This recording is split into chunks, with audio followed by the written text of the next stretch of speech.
Galera, como a Camila falou, a gente vai bater um papo aqui sobre engenharia de plataforma. Muitas vezes a gente tem dúvida em relação a isso, faz parte de DevOps, faz parte de SRE, afinal de contas, o que que é.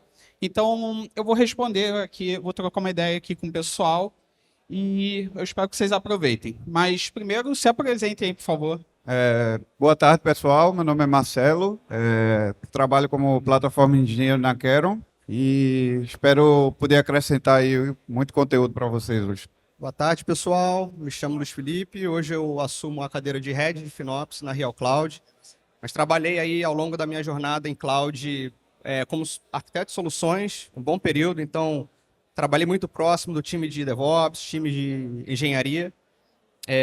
Vi de tudo um pouco, vi muita gente nascendo em Cloud, vi muita gente nascendo on-premise, fazendo um movimento muitas vezes brusco para Cloud e crescendo de forma descontrolada. Mas é isso, também espero agregar bastante aqui na conversa. Boa tarde, pessoal. Juan, faço parte do time Jack Experts. A Jack é uma empresa de consultoria em DevOps, Cloud Native, tanto consultoria quanto treinamento. E a gente tem uma solução de gerenciamento de clusters Kubernetes Gita. Vocês podem testar lá 15 dias de teste. Espero poder contribuir com experiências aí desde antes. Estava trocando ideia com muita gente aqui sobre isso. Eu acho que a gente já pratica isso já há mais de 10 anos e eu vou provar para vocês. E aí, pessoal, primeiro agradecer a oportunidade de estar aqui hoje. Eu atuo uns 16 anos na indústria financeira, especificamente com infraestrutura. Atualmente eu estou atuando no Bradesco, atuo na diretoria de infraestrutura tecnológica e espero contribuir um pouco e fazer por merecer aí a atenção de vocês. Meu nome é Felipe, o pessoal me chama de Bodão. Show. Acabou que eu não falei, né? Não me apresentei. Eu sou Fabrício Veronese, eu tenho um canal no YouTube, eu sou arquiteto de soluções com foco em DevOps e tenho também meu treinamento chamado DevOps Pro, certo? Vamos lá, Felipe. Primeiro, te perguntar aqui, cara. Uma coisa que a gente muitas vezes esquece em relação à engenharia de plataforma é o objetivo dele, na real, que é trazer uma experiência melhor de desenvolvimento para a equipe de desenvolvimento, dar mais autonomia na equipe de desenvolvimento. E como é que a gente faz para alcançar esse objetivo e não transformar isso numa frustração, tanto para a equipe de desenvolvimento, quanto também para quem comprou a ideia de construir essa plataforma? Perfeito, vamos lá. A palavra para mim, para isso, é construir a confiança com o dev. Não existe DP eficiente sem você construir a confiança. E para mim, existem alguns pilares para isso. Primeiro é disponibilidade. Seu IDP tem que estar disponível, você tem que tratar ele como qualquer aplicação de missão crítica que você tenha no seu core business. Esse cara tem que ter as melhores pessoas olhando, a melhor infraestrutura, o melhor desenvolvimento, para que ele sempre esteja disponível. Você não pode criar uma vidraça para o time que está querendo trazer isso para dentro de casa, né? O segundo ponto é você ter realmente feature request. É realmente olhar as features que o dev ele vai colocar na sua fila, como que aquilo que você para drivar realmente o roadmap do seu IDP. O outro ponto na mesma linha é como você vai ter que ter um mindset de produto, é ter entrevistas periódicas com o dev. Isso aí é o mais difícil, mas você tem que ter isso para realmente olhar para aquela tonelada de fila de feature request e ver como é que você vai priorizar as suas features, priorizar o roadmap do seu IDP. Beleza? O que tem que ter na base do seu IDP, na minha opinião? Aí vem a engenharia de plataforma e aí você tem que tratar realmente a sua infraestrutura como produto. Então você tem que ter os pilares lá de compute, o pilar lá de container, o pilar lá de eficiência financeira, etc, etc, etc, para conseguir criar os bloquinhos para ser expostos a partir do seu IDP. Perfeito. Qual que é a camada de frustração? Né? Aí veio a famosa lei de Conway, né? O seu organograma da sua organização, ele tem que seguir exatamente como você está dividindo as suas disciplinas da sua engenharia de plataforma. Por quê? Porque você não pode ter silos. E se você tiver silos na sua instituição muito fortes, você não vai conseguir tratar o compute como um produto, ter as squads necessárias para você estimular eles para disponibilizarem as features para o seu IDP, porque isso tem que estar desacoplado. O cara do IDP, ele tem que tratar com um produto, tem que ter uma squad para tomar conta disso. Engenharia de plataformas tem que dividir sua infraestrutura para prover os produtos para serem expostos a partir do seu IDP. Com isso, você tem que construir a confiança no seu IDP. Sem confiança, o dev e a infra, inclusive, vai fazer pelo caminho mais fácil. Por quê? Os caras têm que entregar, os caras têm meta, têm demanda legal e tem que fazer a coisa andar. Beleza? Então não adianta também a gente ir pensando em plataforma se a gente ainda não tem essa cultura, esse processo Mais definido, o DevOps implementado para poder chegar nesse momento. É exatamente isso, cara. Perfeito. Cultura é o mais difícil de mudar. Processo, ok. Tecnologia, ok. Cultura, ferrou. Sem o buy-in executivo, sem a transformação do organograma, você não consegue trazer o IDP para o jogo, você não consegue trazer engenharia de plataforma no jogo. Show de bola. E aí, eu vou perguntar para o Marcelo, que você falou sobre caixinha, né? E a gente gosta, né, de pegar uma caixinha de ferramenta, começar a conectar, né? A gente vê lá aquele landscape da CNCF e pira querendo aprender aquilo tudo. Mas, né, quando a gente pensa em engenharia de plataforma, muitas vezes vem de cara o backstage e, eu vou implementar aqui o backstage e tá tudo certo, eu tenho minha plataforma. Mas é assim que funciona? O que a gente precisa ter de ferramental numa plataforma, num IDP, e como fazer para definir as ferramentas que a gente vai utilizar? Assim, como já foi comentado, primeiro de tudo você tem que ter a cultura organizacional para você entender que a sua organização está aberta o suficiente para fazer uma implementação desse nível. E assim, você tem que fazer o dever de casa, você tem que ter feito o básico. Então, imagina que você está trabalhando num projeto que ainda não tem um CI/CD consistente, você ainda não tem padrões de coleta de métrica, você não tem padrões de documentação para os seus projetos.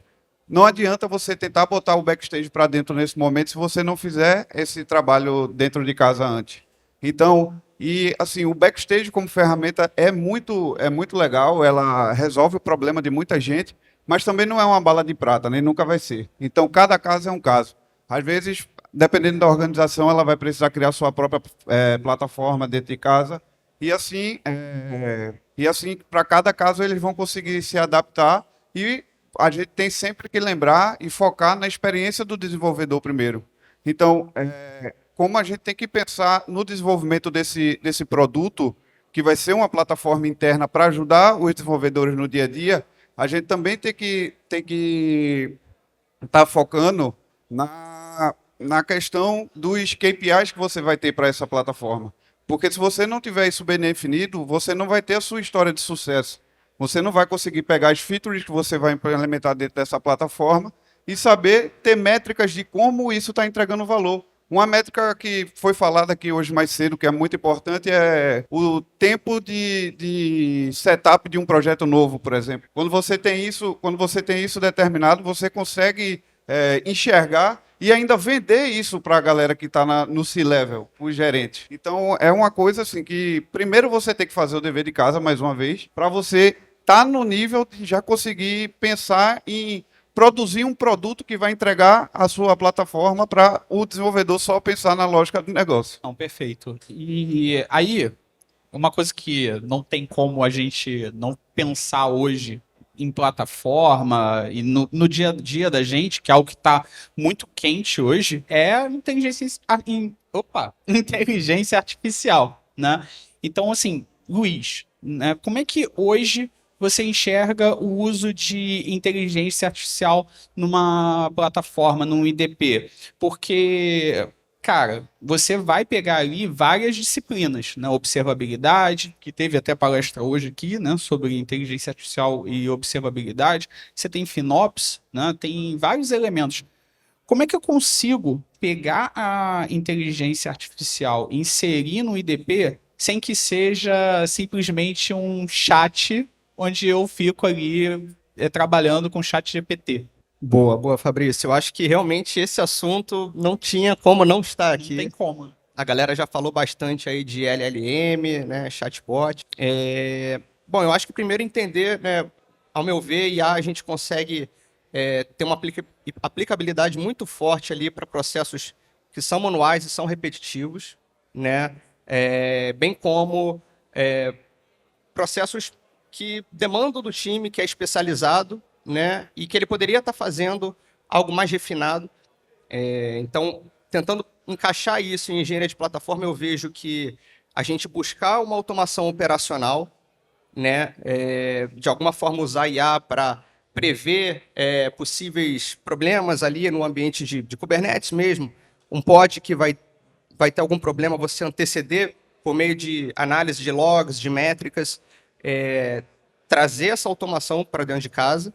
Apesar do chat, né, o chat GPT puro, é lógico, isso é muito simples, mas o chatbot que foi falado aqui, a integração da LLM, eu acho muito valioso. Eu cito por experiência própria, né? Na própria Real Cloud, a gente desenvolveu ano passado uma plataforma interna no qual a gente ganhou muito agilidade com o chatbot, porque a documentação da plataforma era muito extensa.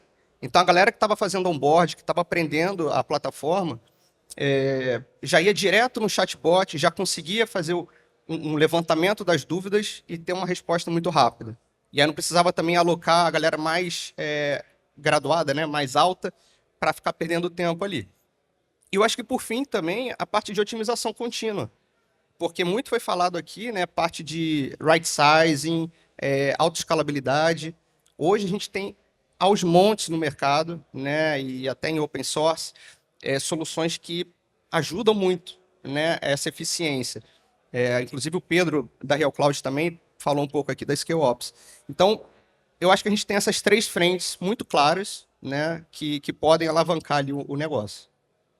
Certo. E aí, um ponto muito importante, né, que a gente falou muito sobre ferramenta, a gente está falando sobre a experiência do desenvolvedor, sobre ter mais produtividade, sobre facilitar, né, o fluxo de entrega, mas alguém paga essa conta, né? No final, alguém tem que pagar essa conta. E quem aí tem dificuldade em pegar a sua ideia e vender ali para alguém que vai realmente pagar por esse projeto? Quem aí tem dificuldade com isso? O pessoal tá tímido, né? O pessoal tá ali.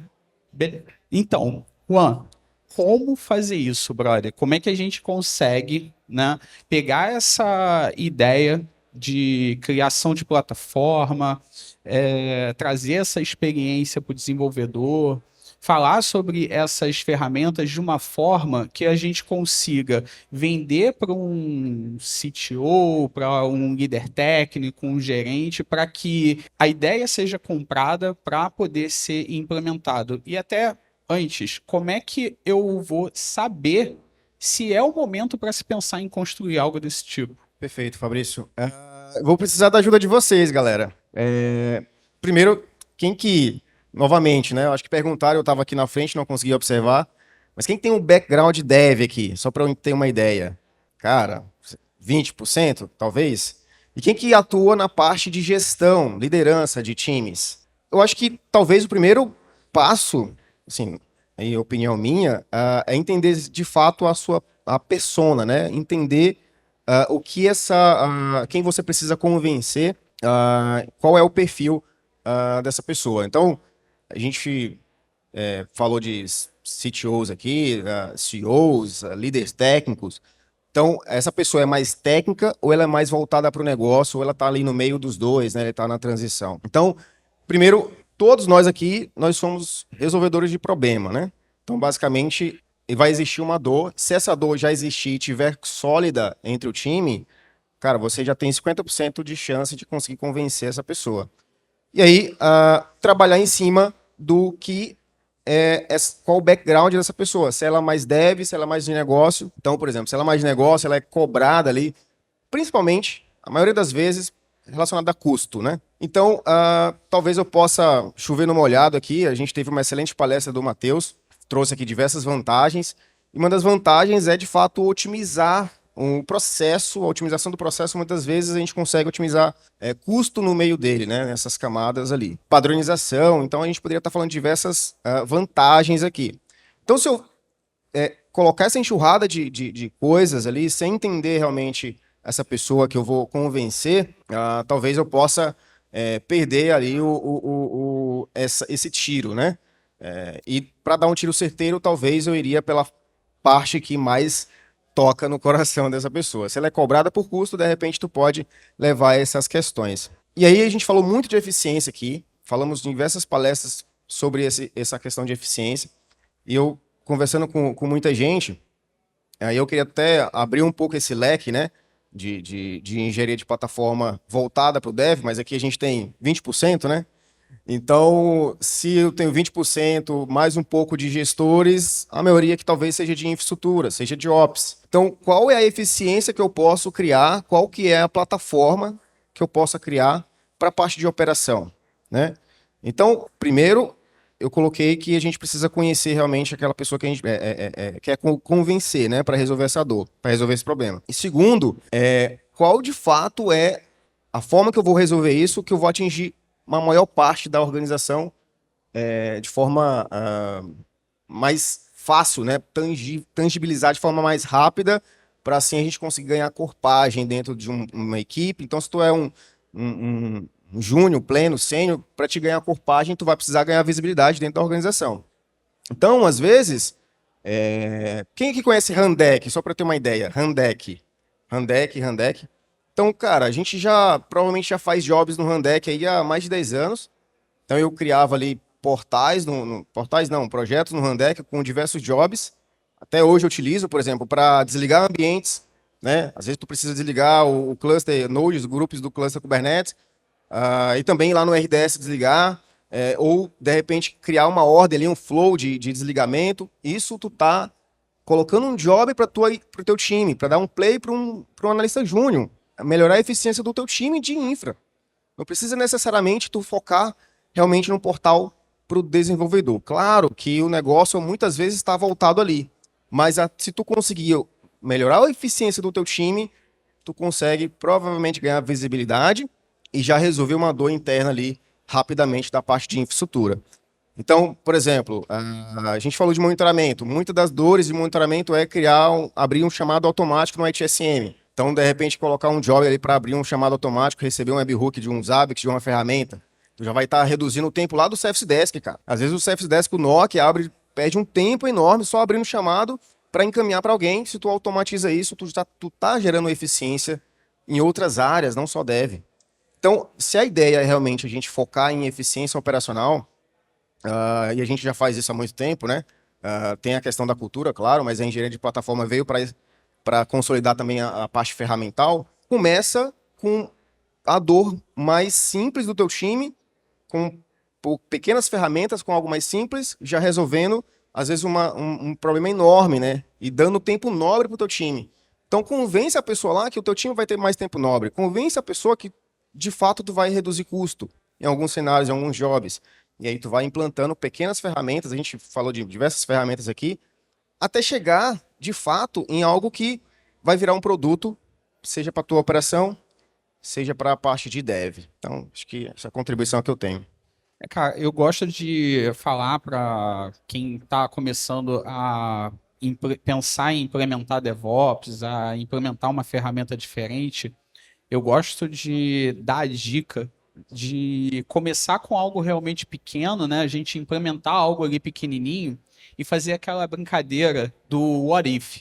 Pô, e se, além disso aqui, a gente conseguir, pô, além de provisionar aqui instantaneamente, automaticamente uma infraestrutura, pô, será que se a gente não colocar aqui um boilerplate de um projeto para dar um start para a equipe de desenvolvimento, pô, seria legal, né? Pô, bora fazer? Assim, começar sempre ali pelas beiradas, implementando ali aos poucos e vendendo a sua ideia progressivamente. Cara, assim, eu utilizei isso a minha carreira inteira e normalmente é o que vai dar mais certo do que você chegar e, cara, vamos dar um 180 graus aqui, vamos mudar totalmente, porque adotar dessa forma acaba sendo mais difícil.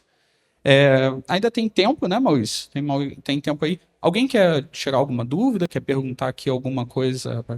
Dúvidas, galera? Alguém?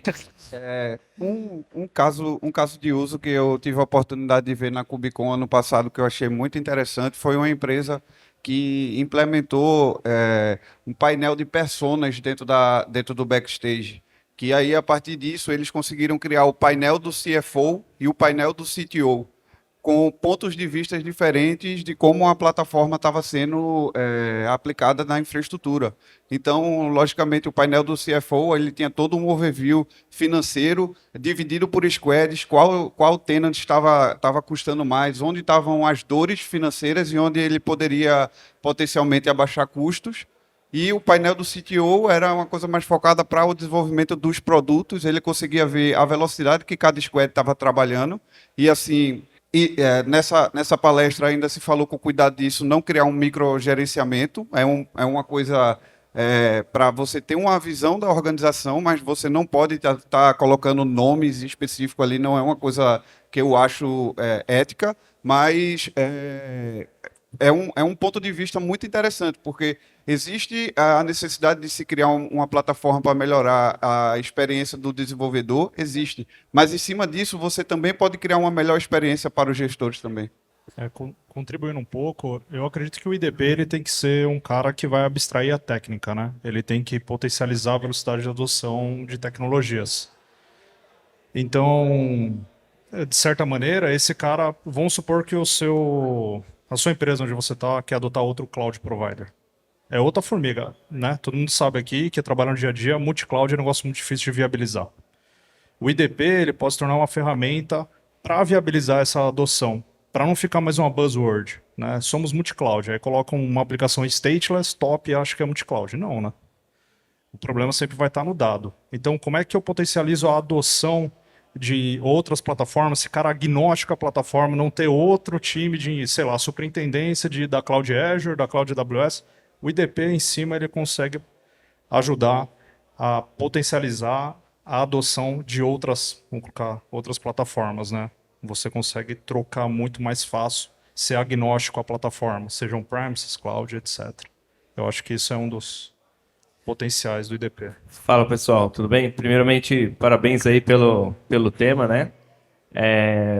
Uma dúvida que eu tenho aqui, a gente tá ouvindo falar bastante de plataforma como produto, né? Vocês falaram aqui, nos documentos da CNCF sempre fala muito sobre plataforma como produto. Eu queria a opinião, assim, um pouco da prática que vocês têm com plataforma, de como que vocês imaginam, né? E qual que seria os primeiros passos, né, para conseguir transformar a plataforma de ser um produto, né, de um time específico. O que eu deveria fazer? Pensa que eu já tenho uma IDP interna, como que eu torno ela, né, ou saio ela desse cenário para ir de fato para um modelo como produto? Eu acho que o primeiro passo seria justamente encontrar as dores e encontrar quem é que tem que ser impactado por esse produto. Então, a partir do momento que você consegue identificar isso, e mais uma vez, é muito importante que no primeiro estágio de desenvolvimento desse produto você tenha métricas para que a partir do momento que você for implementar ele, você conseguir ver o valor que ele está entregando para a organização. E, nesse sentido, vai muito também do que eu falei antes, de você ter um design organizacional já que permita que esse produto seja implementado internamente. Eu acho que isso é o fundamental. O lado cultural é a parte assim que realmente tem que ser revisada e entendida, e todo mundo tem que comprar a ideia mesmo, de dev a operador de infraestrutura, a gestores, para que você tenha um sucesso na implementação desse produto interno. Para tentar contribuir, o que eu fiz foi, normalmente, pega a turma, os principais, as pessoas que você acredita dentro da sua gerência de infraestrutura, whatever, faz uma caixinha chamada plataforma e começa a discutir quais são as disciplinas. Compute, storage, fundação, que é o carinha de network, segurança, e aí você divide os pilares. Dividindo os pilares, você já tem uma ideação de como vai ficar as squads. E aí você começa, se você tiver, né, por exemplo, um produto de infra como código, né? E aí você começa a dividir para a galera, prover essa ferramenta, um padrão, tem que ter um padrão, senão o cara vai deployar com Ansible, sempre assim, né? Vai ter o time que faz Ansible, o time que faz Terraform, Nessa aí não vai ter papo ruim. Qual que é o papo ruim? Tem que padronizar a forma de deploy para agilizar. E aí criar os pilares. A partir do momento que você criou os pilares, você começa a tratar a sua plataforma como um produto, saca? Eu encaro dessa maneira, e aí você vai potencializando, disponibilizando com padrão para o seu IDP, para o carinha que toma conta do IDP consumir esses códigos para dar para o dev fazer o deploy da infra, tá? Eu acredito nesse modelo. E complementando, se é que é possível complementar, já falou bastante, é isso, assim, eu acho que pegar pequenos passos e de fato ir resolvendo, como por exemplo, às vezes uma pipeline, eu estou criando templates dentro da pipeline e essa padronização já vai de fato ganhar uma visibilidade ali, já vai ajudar aí de fato, entendendo as dores e aí implantando até de fato daqui a pouco tu vai ter todo esse leque montado e ficará fácil até voltando ao papo de convencer isso, né? Praticamente tu já vai ter comido pelas beiradas, né? Vamos dizer assim. Bom, show. Bom, pessoal, é isso. Eu espero que vocês tenham gostado, né, desse papo. Eu espero que tenha ajudado vocês a clarear um pouco mais sobre o que é engenharia de plataforma, como começar esse IDP. E, assim, se eu puder dar uma dica também em relação a isso, não pensar em plataforma se você ainda não tem essas práticas iniciais sendo implementadas. Se você não tem pipeline CI/CD, se você não tem aí já as práticas de utilizar uma infraestrutura como código, cara, dá um passo atrás, pensa nisso primeiro, começa a construir de uma forma reaproveitável e aí você vai conseguir começar a pensar como um produto. Tá? Bom, pessoal, muito obrigado pela participação de vocês e, galera, comentem lá, troca uma ideia, manda uma mensagem pra gente que vai ser legal a gente continuar esse papo, beleza? Pessoal, um abraço aí, valeu.